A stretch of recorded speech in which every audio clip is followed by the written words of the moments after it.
Hi viewers, welcome to my channel. ఈ వీడియోలో నేను ఎంతో tasty and healthy snack recipe చూపిస్తానండి. ఇది గోధుమ పిండి బెల్లంతో తీపి బోండాలన్నమాట. పిల్లలు ఎంతో ఇష్టంగా తింటారండి. ఇవి చేస్తే హెల్త్కి కూడా మంచిది. ప్రాసెస్లోకి వెళ్దాం. ఫస్ట్ ఒక బౌల్ తీసుకుని 3/4 కప్పు బెల్లం వేసుకుని కొద్దిగా వాటర్ వేసి బెల్లం కరిగించుకోవాలి. పాకం అది రావసరం లేదండి, ఓన్లీ బెల్లం కరిగించుకుంటే సరిపోతుంది.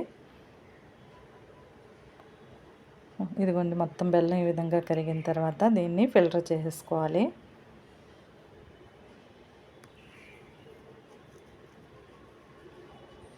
ఫిల్టర్ చేసేసుకుని పక్కన పెట్టేసుకోండి, చల్లారనివ్వాలి దాన్ని. ఈ విధంగా టీ స్ట్రైనర్ తీసుకుని ఫిల్టర్ చేసుకున్నాను.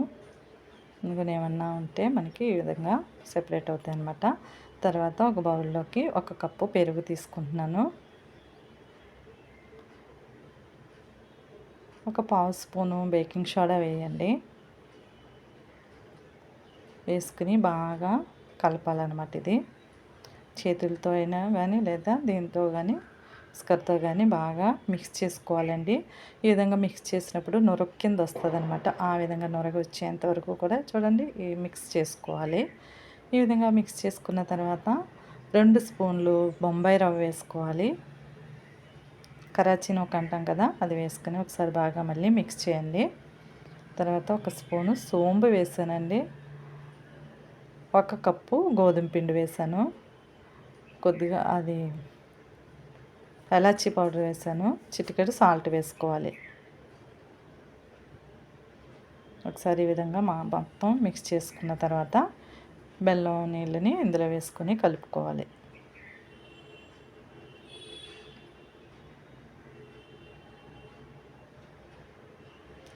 కొద్ది కొద్దిగా పోసుకుంటూ కలుపుకోండి. పిండి అనేది మనకి కన్సిస్టెన్సీ మైసూర్ బోండా వేస్తాం కదండి, ఆ కన్సిస్టెన్సీ అయితే ఉండాలన్నమాట. ఇదిగోండి, ఈ విధంగా కలిపేసుకోవాలి. మొత్తం అంతా కూడా కలిపేసుకుని ఎడ్జెస్ అనేవి లేకుండా మొత్తం క్లీన్ చేసుకోవాలి, లేకపోతే ఎండిపోతుంది కదా. ఈ విధంగా కలుపుకున్న తర్వాత మూత పెట్టుకుని ఒక అరగంట పాటు నాననివ్వాలండి. పక్కన పెట్టేయాలి. అలాగా అరగంట తర్వాత తీసానమాట. తర్వాత మనకి డీప్ ఫ్రై చేసుకోవడానికి ఒక మూకుడు పెట్టుకోండి. ఐరన్ మూకుడు పెట్టుకున్నాను. ఆయిల్ వేసుకుంటున్నాను. డీప్ ఫ్రైకి సరిపడా ఆయిల్ వేసుకోండి. ఆయిల్ ఎక్కువగా ఈ బోండాలు పీల్చుకోండి. మనం ఎంత ఆయిల్ వేసినా అలాగే ఉంటుంది. తర్వాత ఈ విధంగా చేతుల్లో మధ్యలో పెట్టుకొని ఈ విధంగా బోండాల కింద వేసుకోవాలి.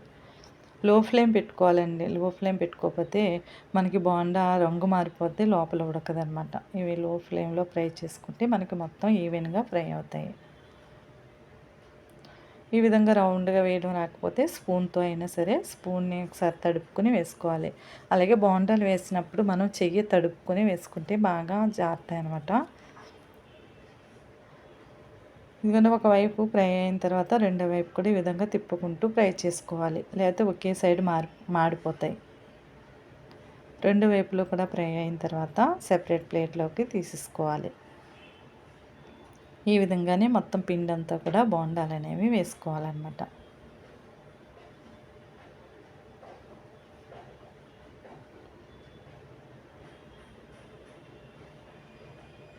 ఒక వాయి అయిన తర్వాత మళ్ళీ నేను రెండో వాయి కూడా వేస్తాను. ఆయిల్ అంతా కూడా ఈ విధంగా తీసుకుని ఈ విధంగా చిల్లులుగా గిన్నెలో వేసానండి. ఒకవేళ ఏదన్నా ఆయిల్ అంటే కిందకు వచ్చేస్తుందని రెండో వాయి కూడా తీసేస్తున్నాను. మొత్తం 3 బ్యాచెస్ కింద నాకు కప్పు పిండితో 3 బ్యాచెస్ వచ్చాయన్నమాట. ఇదిగోండి, లాస్ట్ది నేను స్పూన్తో వేసి చూపిస్తున్నాను ఏ విధంగా వేసుకోవాలో. ఇదిగోండి, ఈ విధంగా ఒక్కొక్క స్పూను బోండా కింద వేసుకోవడమే. బోండాలు అయితే చాలా టేస్ట్ అయితే వచ్చాయండి. ఈ ప్రాసెస్లో మీకు నచ్చితే కనుక మీరు కూడా తప్పకుండా ట్రై చేయండి. ఒక లైక్ మాత్రం తప్పకుండా ఇవ్వండి.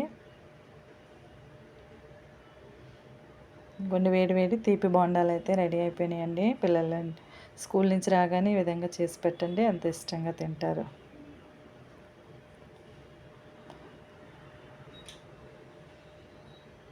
మొత్తం ఇన్ని బోండాలు వచ్చాయండి నాకు ఒక కప్పుకిని. ఇంకొన్ని ఓపెన్ చేసి చూపిస్తున్నాను. లోపల కూడా చాలా క్రిస్పీగా ఉడికిందన్నమాట. ఓకే అండి, థ్యాంక్స్ ఫర్ వాచింగ్.